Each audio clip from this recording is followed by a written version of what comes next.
From Beyond Marketing, it's the 20-Minute Call, a podcast about the dreamers, boundary pushers, rebels, and champions of the skydiving industry. Each episode is a narrative journey highlighted by the highs, lows, and luck that the skydiving industry delivers, as told by the most influential people within the sport. If you've ever dreamed of becoming a skydiver, perhaps opening a drop zone, or becoming the next world champion, check out the 20-Minute Call hosted by me, James LaBarry. My guest today is Peter Shankman, the entrepreneurial force behind Help a Reporter Out, or HARO, which transformed how journalists and sources connect. As a sought-after global keynote speaker and 6-time best-selling author, he has shaped thought leadership across industries. Peter also founded ShankMinds, a hub for innovative entrepreneurial minds, and where I first met him in 2013. His endurance and drive extend into athletics as a 24-time marathon runner and 2-time Ironman finisher. With over 500 skydives, he embodies the spirit of risk-taking, both in business and in life. Welcome to the 20-Minute Call, Peter Shankman. Great to be here. Thanks for having me. Peter, thank you. I appreciate it. I'm real curious about you, both from a professional standpoint and personal. Can you give me a glimpse into who you were as a kid growing up in New York City? Yeah, primarily I was in trouble a lot. I grew up in the 70s and 80s when neurodiversity didn't exist, when ADHD didn't exist, when sit down, you're disrupting the class existed. And spent the majority of my time getting in trouble, getting a lot of notes sent home. Over time, I learned to make that a benefit for me. I wound up going to high school performing arts and discovered, I knew I had a passion for singing, discovered I could perform, discovered I'd love standing up in front of people, in front of audiences, and that became a thing. And it's been a great ride. You know, it's interesting. You mentioned neurodiversity, and I was going to get into that later, but I had actually a guest that named Ephraim, who is ADHD or has ADHD. And really, we talked about how does one with ADHD, with the learning of the brain, be different when society says you got to learn this kind of way, but maybe that kind of way doesn't really work for you, and how one helps sort of navigates, or this is how I'm supposed to learn, but this is not working for me, and sort of forging your own path when society is telling you that's not the right path.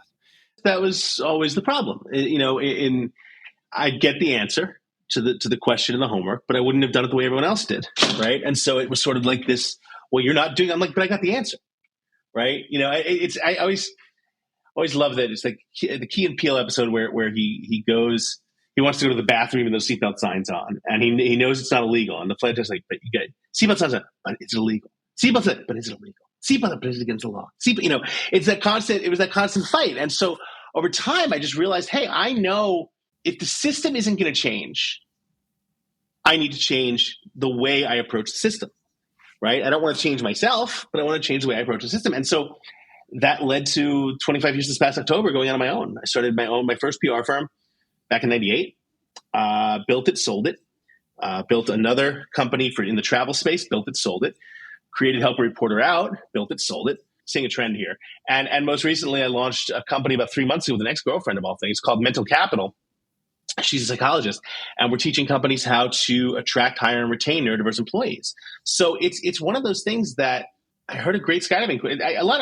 Some of my best quotes come from skydiving. If you don't like where you are, move. You're not a tree. And someone told me that, and the premise being that if you're on a collision course with a tree on final, it's in the history of skydiving, no tree has ever moved for a person, right? Mm-hmm. And so you're the one that has to move. And so if you don't like where you are, move, because you're not that tree. And I've adapted that to every fabric of my life. I've taught my daughter that, at the end of the day, here's what I can do. Here's how good I am at doing it. And if I'm surrounded by people who don't see it or appreciate it or want it, I will simply go somewhere else. What's impressed me about you, Peter, as I've followed you for many years, is that you are able to spot opportunities and pivot, just as we're talking about now, right? And I would like my audience to know about a story that really got your entrepreneurship really started, that showcases your leap into entrepreneurship. I guess it's 25 years ago now, Yeah. and seizing the popularity of the movie Titanic and turning that idea into $100,000, which I find is extraordinary. Would Well, you share that story with me? Thank you for the kind words. Yeah, it was the summer of '98. I was living on the corner of 43rd Street and 10th Avenue, between 43rd between 10th and 11th. Sorry, I live on the 56th floor, and occasionally planes do not come directly over my apartment, and because they usually go to the Hudson, and a plane literally just flew like directly over the apartment at a surprisingly low altitude. And being born and raised in New York, when I see a plane flying through Manhattan at a surprisingly low altitude, I look up and freak a little bit, but it's fine. It's turning towards the river. Anyway, sorry about that. So yeah, in the summer of '98, I was living in a studio apartment on 43rd between 10th and 11th, roughly the size of like probably you, and had no money. I had $1,800 in the bank. It was my rent money for the following month, and I needed to make money. I wanted to start my agency. On a whim, I came up with the idea. I saw Titanic signs all over Times Square. Buy it on video. Get it on video here. Buy it, own it here. I figured there had to be people that hated that movie as much as I did. I took my rent money. I had 500 T-shirts, printed out the T-shirts, read it, sank, get over it. I went into Times Square. I figured if I could sell 180 shirts at $10 a piece, I'd make my rent money back. I figured it would take a week to sell 180 shirts. I sold 500 shirts in 6 hours, made $5,000. Came home, threw the $5,000 up in the air, rolled around in it naked, called a reporter I knew from USA Today and said, hey, I just did something really funny. She goes, that's hysterical. You're selling the shirts online. I went, of course I am. That's why I called you. Built the worst website known to man. Completely forgot about it. Was awoken next Monday morning from a call from my hosting provider who asked me if I started advertising because it was normally I get about 100 visitors a day. I'd gotten something like 37,000 unique visitors and had crashing most of their servers. And the story ran on the front page of USA Today. It listed the website. I sold a little over 10,000 shirts in 2 months after that, all from my apartment. I cleared about $100,000, started my first company. That's audacious, right? I mean, I guess I would ask you is where do you get your audacity from? Because, it's like, hey, I'm going to take my rent money, that one little piece of security I have, I'm going to invest in 500 T-shirts. And then I'm going to go down to Times Square where everyone's hawking something. Yeah. And then I'm going to go actually do that. I find that I almost find like most people are going to tell you that's a terrible idea. Oh, my parents have said to me that the majority of ideas, they're not saying that it's terrible, but they've gotten to the point now, they're in their 80s, and they just sort of like, when they hear something or see something or read about something in the paper that I'm doing, okay, just let them do it. They've learned to make peace with it. But I think the audacity comes from, if I don't do it, someone else is going to, right? Why shouldn't I? What's the worst? Skydivers have this, a lot of skydivers are ADHD, and skydivers have this mentality. What's the worst that can happen? Right? And my life has always been, what's the worst that can happen? I'll get a job. What's the worst that can happen? I'll figure out a way to make my money back and pay my rent. What's the worst that can happen? Literally, what's the worst that can happen? And I have tried all my life to live by that. I didn't know it at the time, but I even when my daughter wants to try something, right? If it's not going to impact her safety, for me, it's what's the worst that can happen? Mom will get pissed. Yeah, mom gets pissed. That happens. Mom gets pissed about a lot of things. But she's going to stop loving you? No. Am I going to stop loving you? No. Going to get arrested? No. Do it. I think it was Bill Nye or someone was quoted as saying, parents have this desire to interfere to keep their kids safe, but you can't interfere when they're doing dangerous things carefully because that is the only place they learn, right? And if you want them to grow, you have to let them. And I remember when Jess, my daughter, was about 2, I was still married to her mom, and we're at the playground, and she was running up, and she found the big boy or the big girl jungle gym, right? And we look over, and she's starting to climb the big, and her mother starts to run over, and I grab her, I'm like, wait, let's see where this goes, right? There's padding on the ground; it's not going to kill her, and she got about halfway up. Then she realized she was halfway up, nearly like froze with fear. Get me down, But she did it.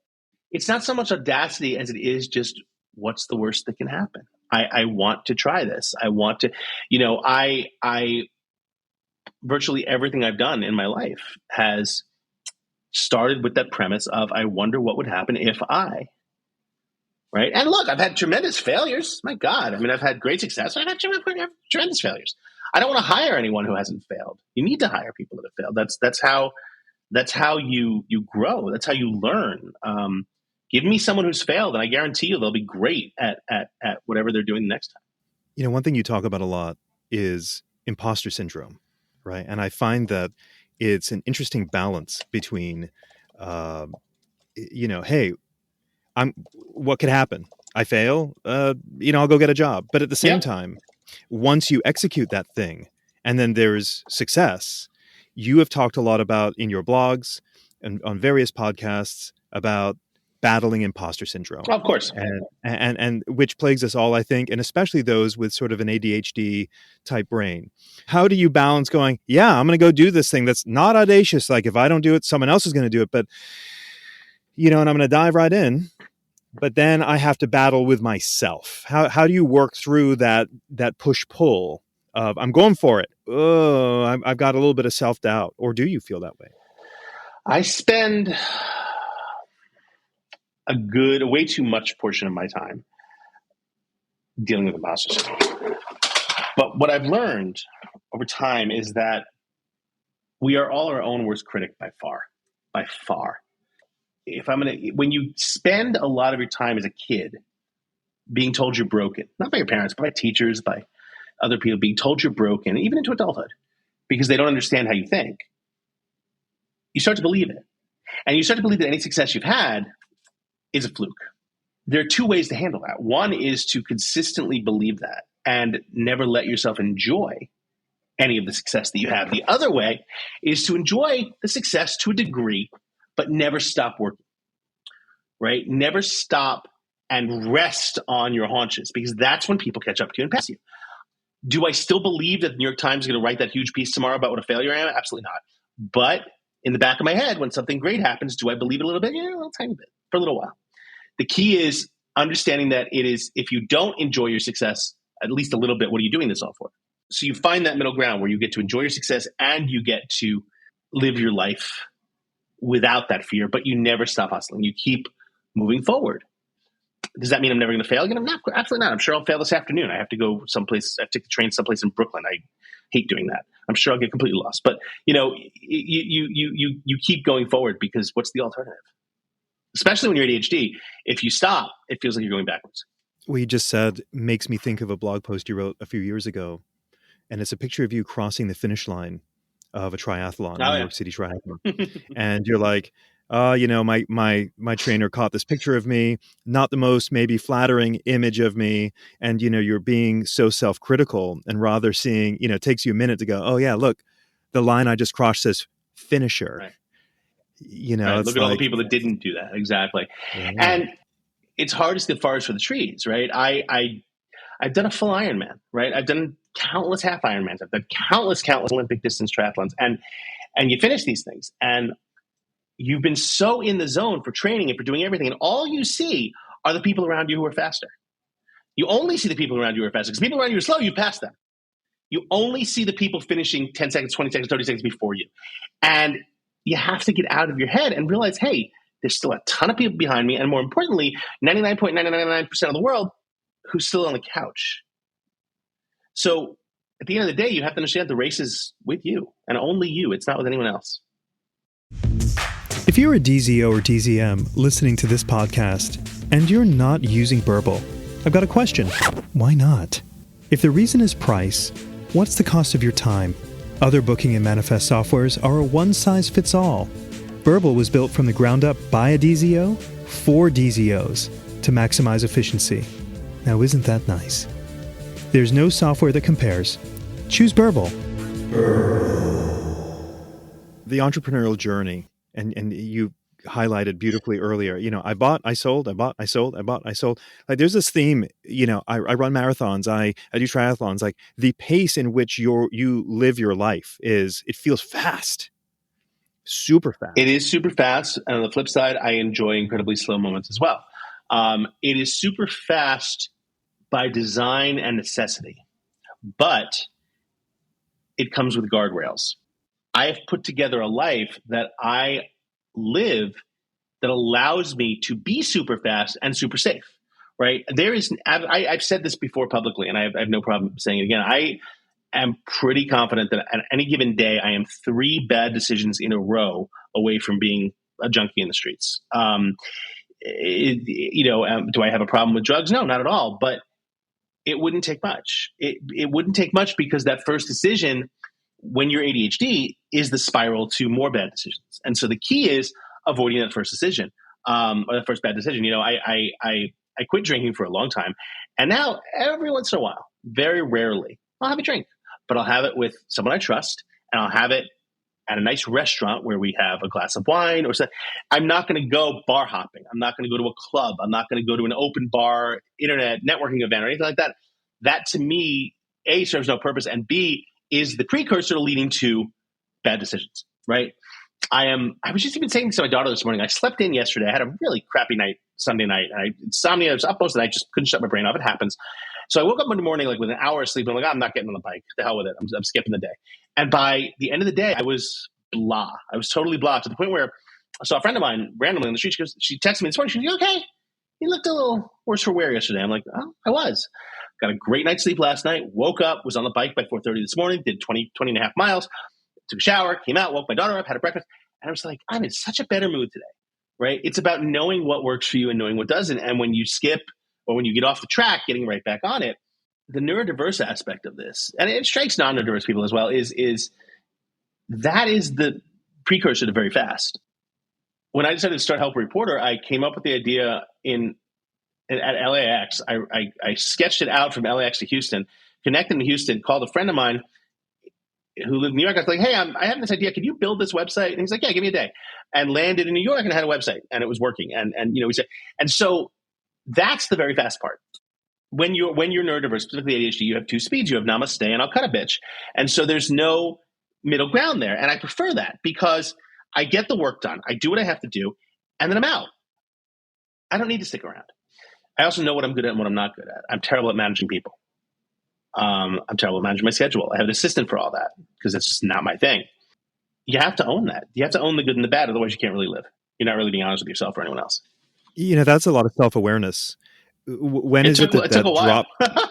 Yeah, I'm going to ask you, when does that become like, okay, I'm superhuman in some things, I'm lousy in the others, and go, I need help.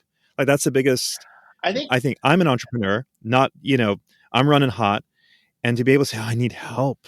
I'm accustomed to conquering the world, right? I think you accept the fact that you can't do it all on your own when it starts costing you real money. Either you've spent or you've left it on the table. The day I decided to hire an assistant was the day that I was in an airport, and it was my 2007, 2008. It was my first international keynote. I was being paid to go overseas and give a speech in Singapore. And I booked the flight months in advance, and I was excited. And they gave me a flat fee, and out of that flat fee, I had to pay for the ticket. I booked the flight, and I'm so stoked. This is going to be amazing. But I go and I get to the airport that day, fly to Singapore. It's going to be amazing. I get to check in. Hi, Mr. Shankman. Hey, where are you going today? Going to Singapore? Give me a speech also. Going to Singapore? Yeah, can't wait. You booked a ticket to Shanghai, sir. I'm like, right. And I'm going to Singapore. And you booked a ticket to Shanghai, she said, slower. And I was actually in such shock. I'll never forget. I said to her, I'm like, well, are they close? Can I rent a car? No, sir. They're about 3,000 miles away. Most of it's over water. It's like going to price you a new ticket. So my first keynote wound up costing me like $2,500. But and I understand what I'm good at. I understand what I'm good at. I understand what I can do well. And my goal is to do that. Not to care if I'm bad at other stuff, but rather deal with the people or find the people who are great at what I'm not great at. The reason you didn't book this time for this interview with me, but rather with my assistant Megan, is not because I'm one of those people, but because Megan doesn't give me access to my calendar, right? I can look at it, but I can't write anything in it because I will screw it up. I've made peace with that. Make peace with what you're great at and do it a lot. Make peace with what you're terrible at and let other people do it for you. That is the best way to live. Peter, we're going to get into skydiving here in a minute, but I want to help our skydiving entrepreneurs out there. And, being an entrepreneur, whether owning a drop zone or whatever business anyone's in, the entrepreneurial journey is scary. It is. Right? It is a lonely journey filled with big wins and times of crazy self-doubt. Can you share a time in your career when you've been super scared and also a time where you were thrilled by a major victory that you were trying to win for? I mean, the thrill obviously was the day I sold Help Reporter. It was this moment where, for the first time in my life, like, wow, a giant company with a board of directors and things like that actually thinks that something I created is worth it, and that was an incredible feeling. And I'm scared every day, but the fear is what keeps you going. And the day I'm not scared about doing something new or trying something different is the day I don't do it because there's something severely wrong. Right? It's either, you over 500 skydives, you're probably not scared anymore. I'm terrified every time I exit the plane. If I'm not, there's a problem. Leaving 3 miles from the ground, heading down with a bunch of strings and some fabric over my head, you kind of have to be scared. If you're not, I'm not, it's not enough to stop me from doing it. It's not paralysis, but yeah, I'm nervous. Jump into the plane. Doesn't matter how many times you do it. And so for me, it's really about, I think being scared and not taking action. The cure to anxiety is action. 100% the cure to anxiety is action. If you can figure out how to do something, to get it done and to move the needle on your fear, that's your solution every single time. I remember when I just launched HARO, PR Newswire threatened to sue me because they thought I was stealing their queries, right? I'm like, guys, if a reporter sends me the same queries they send you, how am I stealing your queries? Oh, we're going to see you. All right. And they never called me back. And I blew up HARO. And 3 months later, I was invited to keynote this conference. And I guess the people who were running the conference never cleared the speakers with their sponsor, because who was their sponsor but PR Newswire? And so I was scared to death. I'm like, oh my God, are they going to not let me speak, whatever? And I decided to, instead of getting scared, take some action. And I ordered a bulletproof vest. And I wore it under my shirt. And I went on stage. And I said, guys, everyone's worried about this BR Newswire war, this giant fight. I said, I don't know what the big deal is. I don't think they're going to do anything. I take the job, I'm wearing it, and everyone, as soon as they crack up, I'm like, I got this. Piece of cake. So it really, taking action. And I can't, that's a quote, the cure to anxiety is action. That's not actually my quote. I think I got it from Andy Spear, who's a Peloton instructor. One of the Peloton instructors gave me that quote. It might have been Matt Wilpers, I don't remember, but I heard it on a ride, and it's just so true. Take action and get over the fear. Peter, you have traveled the planet speaking to corporate audiences on the topic of customer service and now neurodiversity, as well as other topics. Do you remember the breakthrough speech that helped catapult your speaking career? What was that point? It's a really good question. I don't know if there was one specific speech, but definitely one of the things that got my name out there. I remember being called by the news media when Tiger Woods was accused of sexual impropriety, and he gave a press conference to talk to his advertisers. And I remember they cut right from his speech, right from his press conference, right to me. And to this day, that was like the largest audience. I think I had like 2.4 million people watching that live. And I remember my phone blew up, tons of calls. And every speech to me is different. Every speech to me is designed to be fun and designed to talk to the audience I'm talking to, whether it's 20 people or 10,000 people. I think that the bigger the room, the happier I am. I just love being on a stage. And speaking begets speaking. The more you speak, the more people want to book you. And so for me, that's always been what it's about. I just enjoy it. I enjoy that moment. It's a wonderful dopamine hit. Yeah, I belong on stage. If you're a fan of the 20-Minute Call, I'd like to invite you to be a member of a budding community with me on Patreon. By becoming a patron of the show, you can join me behind the scenes to discuss options for future guests and gain access to some show swag. It's pretty sweet. Details on how to become a patron can be found in the show notes. Okay, back to the show. Can you give me a glimpse into what a typical day looks like for you, start to finish? Yeah, I mean, it varies. It varies based on the day. If I'm traveling, if I'm speaking, I could be on a plane out of Newark. If I'm home, I'm not. I I could, the best way to describe it is my wardrobe. I have two sides to my closet, and they're labeled. One says office/travel, and it's t-shirt and jeans. The other half says speaking/TV, and it's button-down shirt, jacket, and jeans. That's it. My suits, my vests, my sweaters, those are all hidden in my daughter's closet because if I had a job, that sweater, I remember that. Laura gave me that. I wonder how she's doing it. 3 hours later, I'm naked in the living room on Facebook. I haven't left the house. So for me, it's based on intricacy by design. What works for me based on what I'm doing. So I'm either on a plane, or when I'm not traveling, I'm here with my daughter, and we are having fun together. I take her to school in the morning. I pick her up. I have a scooter. We scoot all over the city, and I'm dating a wonderful woman who lives in New Jersey. If you ever told me that this New York City public high school kid that 30 years later he'd be a single dad dating a single mom in New Jersey, I would have thought you were out of your mind. But she works in high-end luxury travel marketing, so on the weekends we don't have our kids. We tend to get out of town. We'll between all the miles I have and the hotel connection she has, we just booked Dublin for 2 weeks from now. So just it's life is too short to not live, and movement is living. Make no mistake. But part of your daily routine that I'm so curious about is your ability to get up at insane early hours. And I've seen this, you do this for years, where, hey, I'm going to be in this city. Anyone want to go for a run at 5 o'clock in the morning? Or you getting on, Peloton rides at 4:30. Why, Peter? Why are you doing this? Neurodiverse people have, on average, 20 to 25% less monoamine inhibitors than regular brain people. Monoamine inhibitors are things that create dopamine, serotonin, and adrenaline. If I don't have those, if I don't get those, I'm not as good. And fill in the blank. I'm not as good a dad. I'm not as good an employee, or speaker. I'm not as good a client, whatever. Consultant, ever, writer. So how do I do that? I get up early and I work out, and I get an hour and a half on the bike. I get a swim. I get boxing, whatever. The only time I have to do is before my daughter wakes up, because once she's up, it's about her. Is it insane? Absolutely. Do I recommend everyone do it? No, it's not for everyone. But I know the benefits, and I know what I get from it, and more importantly, I know what I get when I don't do it. When my daughter was 4 years old, it was a Sunday. I slept in and woke up, and I was making breakfast. She goes, "Daddy, were you on your bicycle this morning?" Peloton. I go, "No, honey, I took the other." You're not as happy, right? And she's 4 years old, and she got it. I didn't have the dopamine. I didn't have that hit. And it sounds crazy, but that is 100% why I do it. I embrace a concept that I learned about when I quit drinking called playing the tape forward.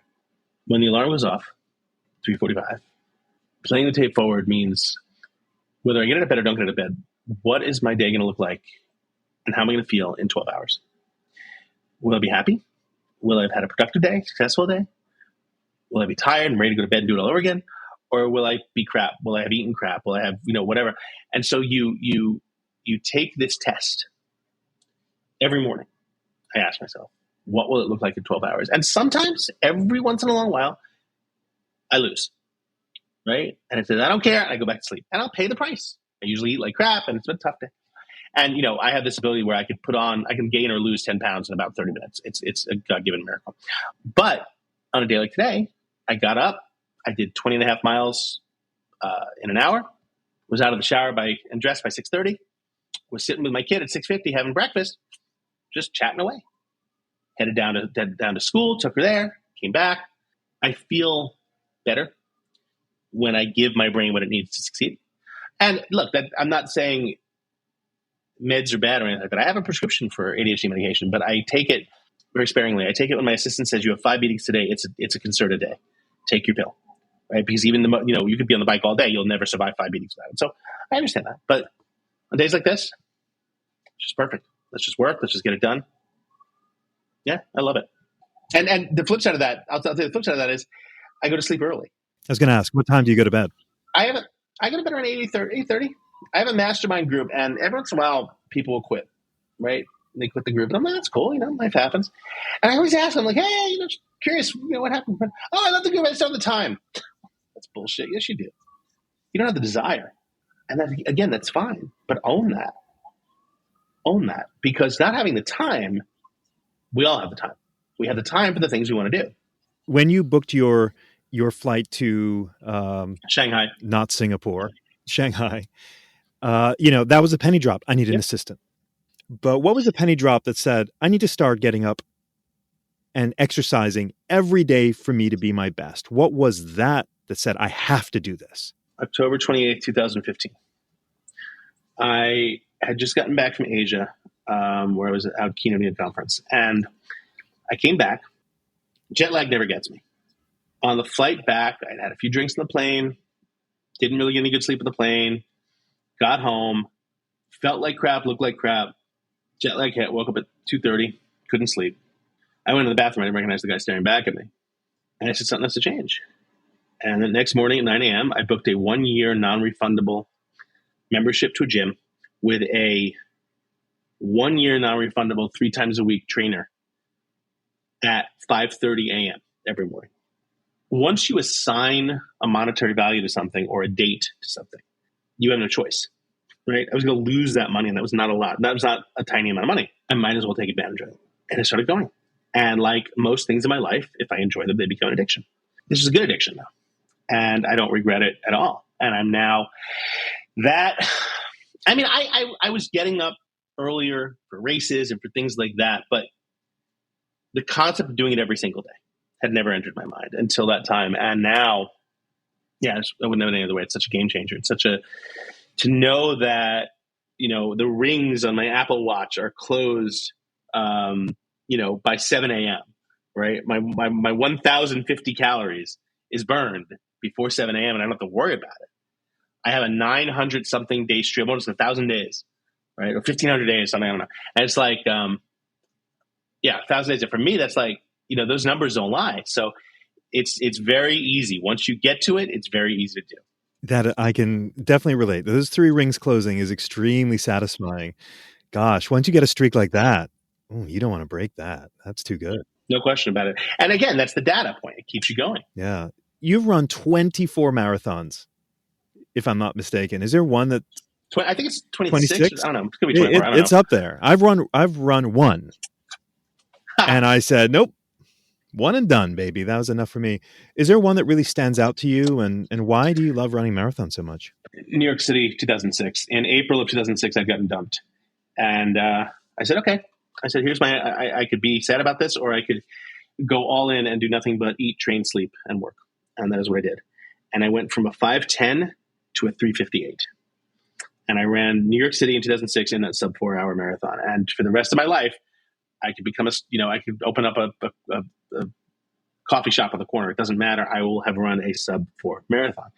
That probably wasn't the best reason in the world. I wanted to do it because I wanted to show up the girl who dumped me. I probably, I lost like 30 pounds. I was in the best shape of my life. It was amazing. It was a phenomenal run. That will always stick out. And then, of course, finishing my first Ironman in November of 2010 was an amazing feeling as well, because that's a marathon after a 2.4-mile swim and 112-mile bike ride. The funny thing was, I remember you finish all these races, and I finally my foot started hurting after years. Went to the doctor, and I've had 2 surgeries on my left foot, and I think my running days are more or less over. It's mostly biking now because, I said to the doctor, I'm like, I ripped my entire plantar plate, was shot in half. I'm like, what causes this? He's like, honest answer? I'm like, yeah. He goes, 20 years of distance running is a fat ass. And so I'm like, all right, I get it. There's certain things we shouldn't do, right? So, I'm biking and boxing now, and I'm very happy. And maybe one day do another 5K or something like that. But I think my marathon days are a little behind me, unfortunately. One thing, and I'm sort of in the section of this interview where we talk about your health and wellness. And one thing that you've been doing that I'm really curious about is you will do sort of your sort of big self-check, all your blood work, everything abroad internationally. And I'm so curious about wanting to do that. Where are you doing that? How'd you discover that? Give me the 411 on that. The problem with that now is that after COVID, flights to Asia have so dramatically dried up on U.S. carriers that it's cost prohibitive now. I'm hoping they start to come down again. But yeah, I discovered some people call it medical tourism years ago, because I always go to Asia for work. And a friend of mine said, "Oh, you ever go to the hospital there? It's like the top hospital in the country. You should go get a physical." I'm like, "Why would I go there?" He's like, "It's $100." And I'm like, "That's interesting." And sure enough, I did my research. And yeah, you can fly out on a Wednesday, get there Thursday night, Friday morning, you're at the hospital at 6 a.m. You have a full, when I say full physical, I mean every conceivable test known to man. They shove things up your ass. They take everywhere you go, and they do everything. And you're out, you're done with that part of it by 11 a.m. Then they take you into this cafeteria where they give you this ridiculous brunch. It's gorgeous brunch, all the food you want. And then from like 12:30 to 2, You sit with a doctor for 90 minutes. When was the last time you ever sat with a doctor for 90 minutes in America? And he goes over page by page your entire, everything that you just had done, from blood work to body fat to composition to this to hair. It was incredible. I think it was $500. And he gives you a USB stick. And you take the USB stick, give it to your doctor, has all your info there. The Mayo Clinic does the same thing for $70,000. This country, man. This country. So what country is that you're going to have this? Bangkok. It's in Thailand. All right. I might need to get that name offline. Let's talk about skydiving. What was the circumstance that led you to making your first jump? Like many things, it was like in my life, it was a publicity stunt. I was running a PR firm and I wanted to do something that set us apart from everyone else. And I came up with the idea of something called Web Dive, where we would, it was during the dot-com boom, we would take all the dot-coms that we worked with, that we knew in the city and everything, and take them jumping, right? And it would be fun, and everyone would have a good time. We'd get a little press out of it. Well, you know the story about how you take 100 people, you put them in a room, and you give them all cocaine, and 99 of them, and you say, yeah, that was a fun night. That's whatever. And then there's that one guy, like Metallica, right? You know, all the good people like die of cocaine. Metallica does does 6 bags and then comes out and does a double album. I'm that one guy, right? I'm the one guy who was convinced by one of my employees to run a mile. And halfway through, I thought I was going to die. I finished the mile, got the high, and I'm like, I got to do that shit again. 160 CEOs went skydiving. 159 of them had a blast. I was there signing up for my AFF course. And it took a few years. But the summer of 2005, I went to the ranch. I started going to the ranch on a regular basis. I was there so much that when I got my license, you're supposed to bring a case of beer when you get your license. I brought them a mini fridge. And I show up at this mini fridge. I'm like, yeah, I feel like I do that. Fell in love with it. The problem is I was also running, however many companies. I never actually I wasn't someone who cut away and decided to move to the drop zone and and I have a theory about this. I actually have a PhD thesis that I want to write about this. I call it surfing the duality. I go up to the ranch and I have an incredible day. And I'll do 4 or 5 jumps and I'll see all my friends. And around 4 p.m., I'll put my gear back in the car and I'll start driving back to the city. And none of my friends at the ranch understand why I'd leave Saturday at 4 p.m. and not stay overnight, crash my car, sleep in a tent. And I get back and I take a shower and I get dressed and I go out to dinner with some friends. None of those friends understand why the hell I'd want to spend the day throwing myself in an airplane. So I surf that duality between the two where I don't actually have friends who understand me on either side. I know there's a PhD thesis in there somewhere, but that's always been my take, is that I know what I love to do. It makes me better for doing it. And I'll continue to do it. I haven't gotten to jump as much as I wanted to. But you know what? About 4 years ago, right before COVID, I jumped the pyramids. And it was, I call it the world's most expensive profile photo, but it was an incredible experience. So it's those kind of things that, I can still jump. I can still go. I'm thinking about trying to get a weekend to go up to Eloy at some point, or just take a couple of days off in December and get out there. But yeah, it calms me. It makes me more human. I'll jump, land, look, I suck as a skydiver. I mean, I'm fine. I can land in the general vicinity, but I perfected para-hiking. Get a nice jump in and a 2-mile walk back.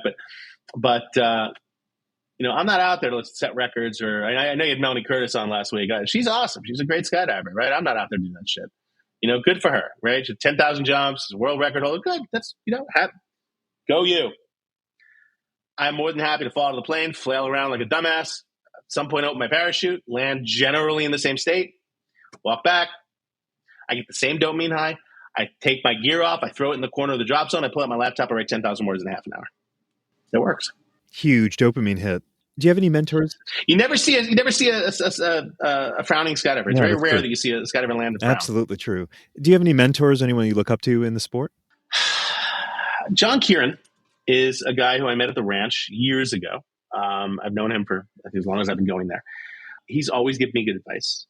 Sonic and his wife Donna are 2 of the most wonderful people I've ever worked with. I trust them. It's all about trust. And then met a guy named is Michael Sergio.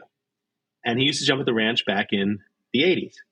And he's probably most famous for jumping into Shea Stadium during the Game 6 Mets versus Red Sox. I was watching that game, and I remember him skydiving in there. And like 30 years later, I got to meet him and have lunch with him. And I just always admired that. The guy, what I really admired, the guy spent 3 months in jail because he wouldn't give up the pilot.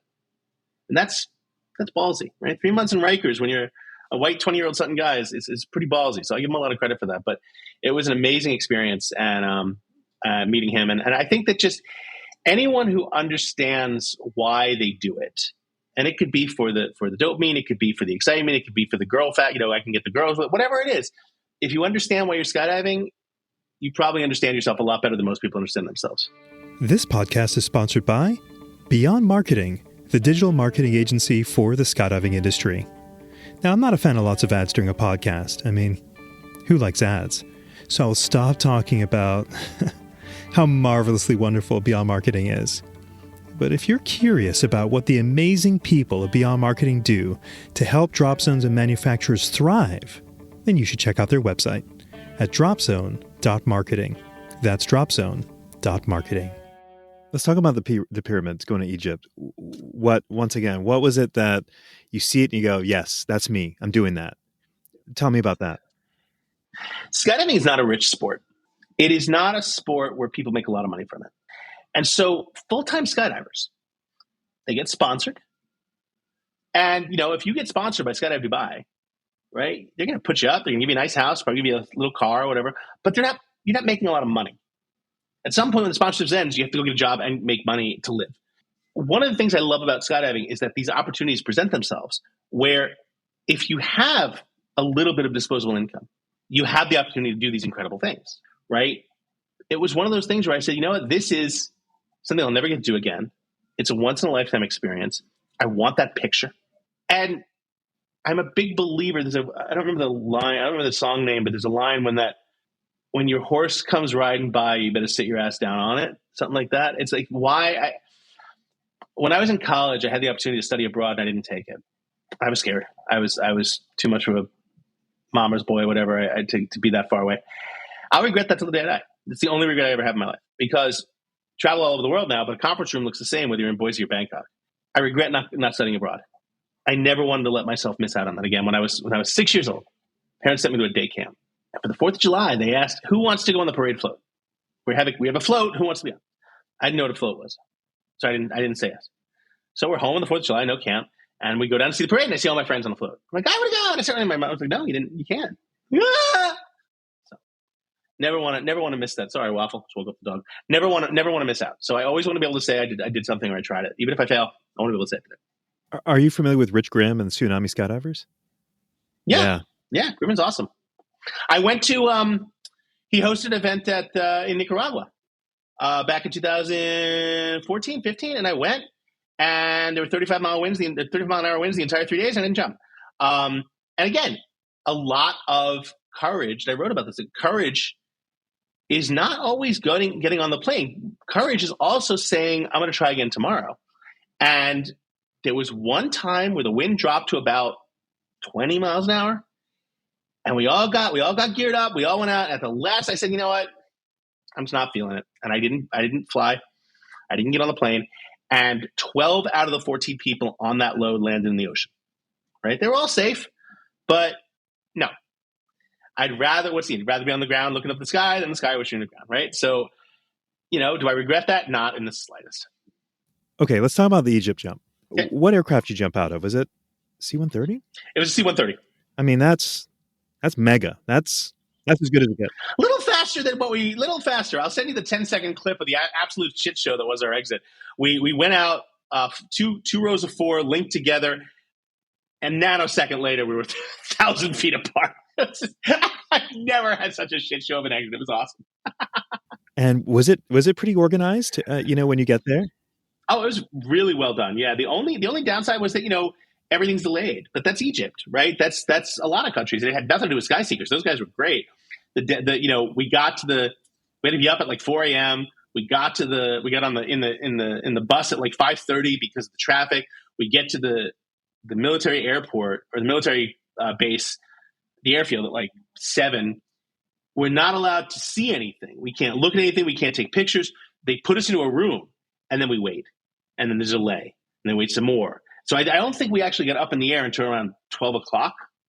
So we were waiting in this cramped little room for like 4 hours. But getting on that plane on a C-30, sitting there like military, and just feeling that takeoff, and then that door going open, that back door opening, and just that explosion when you exit, it was like nothing else. It was amazing. And the funniest thing is that my landings are not perfect, and I was scared to death of landing.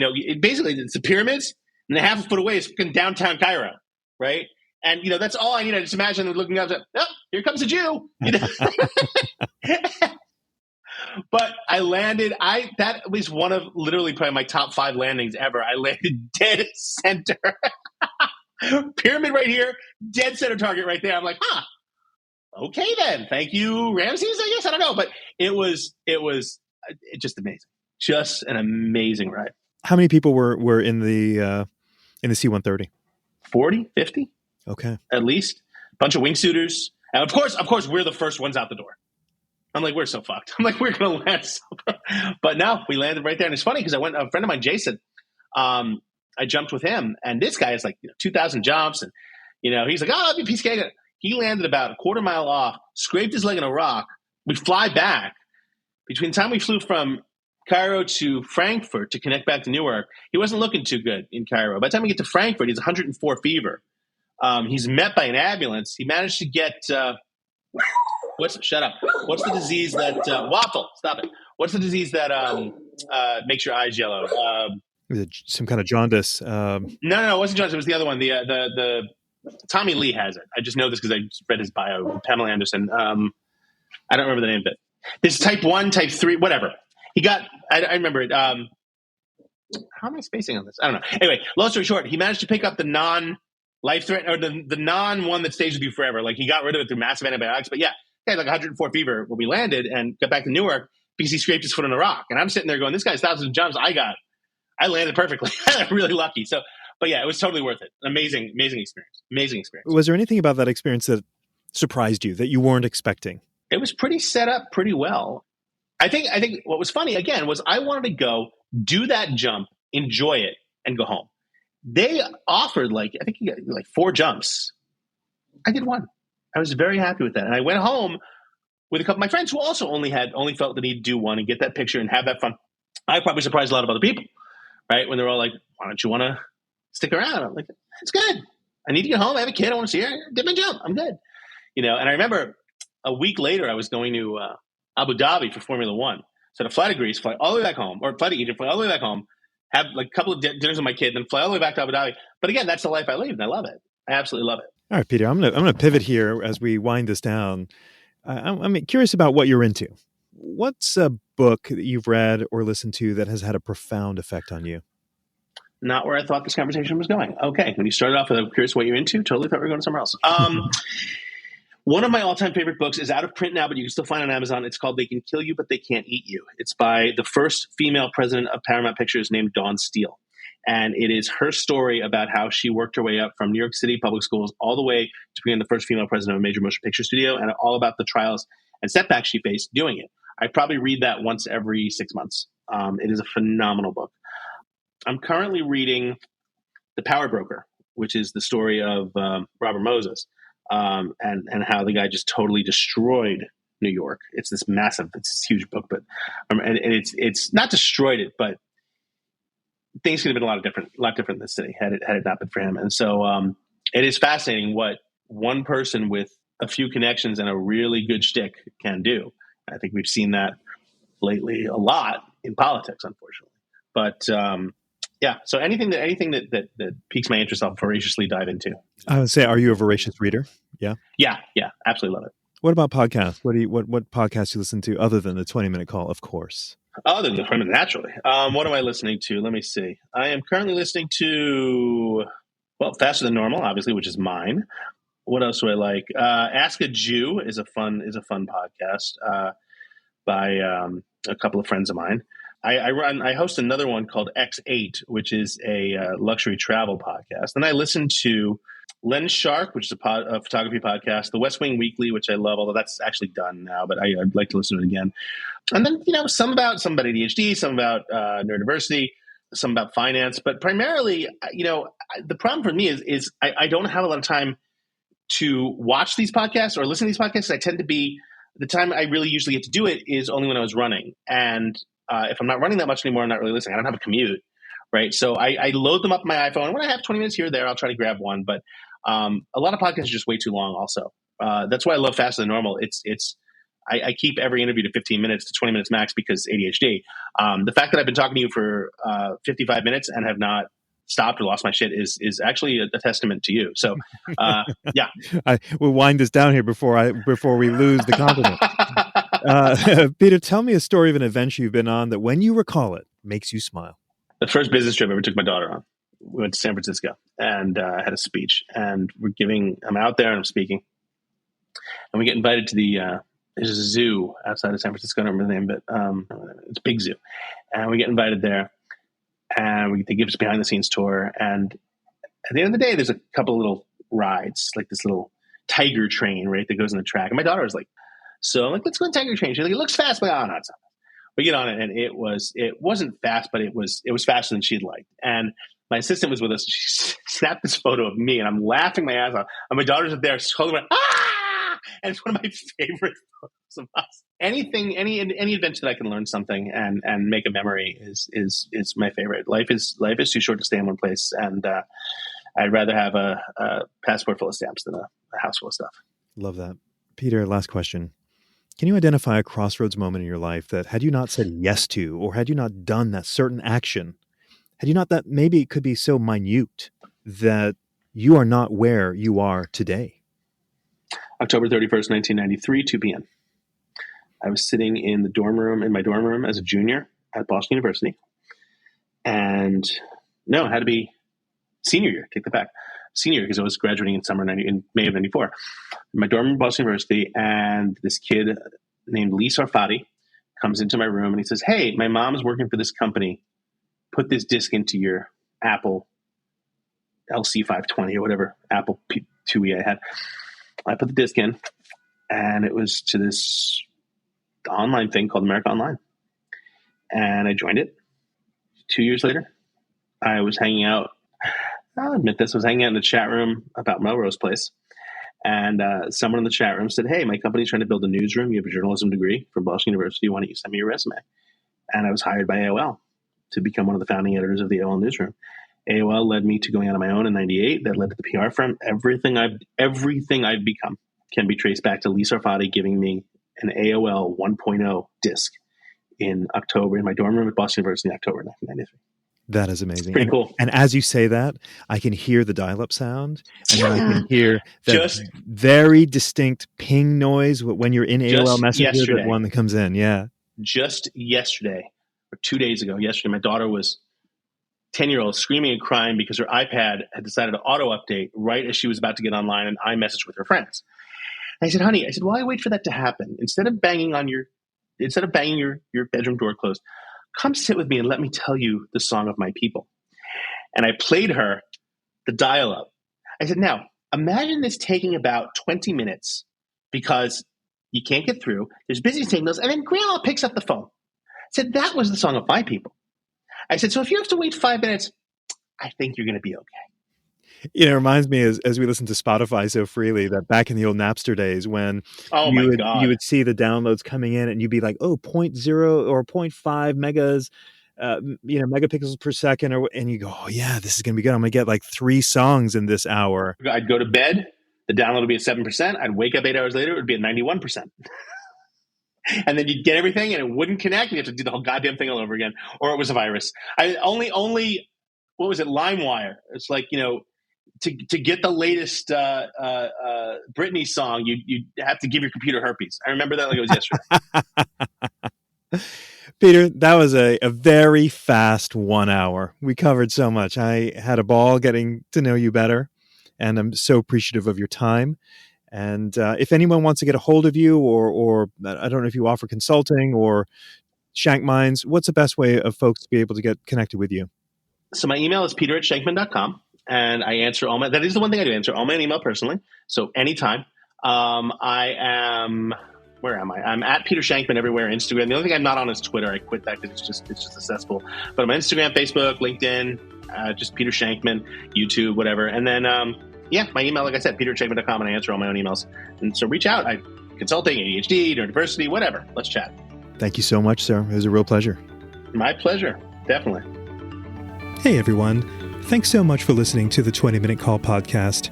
Please do follow us on your podcast app so you always have the latest episode, which is released every Monday. If you want to contact the team, our email address is podcast@beyondmarketing.xyz. This episode was edited and engineered by Garnet Znydrick of the YouTube channel Blue Skies, Fun Days.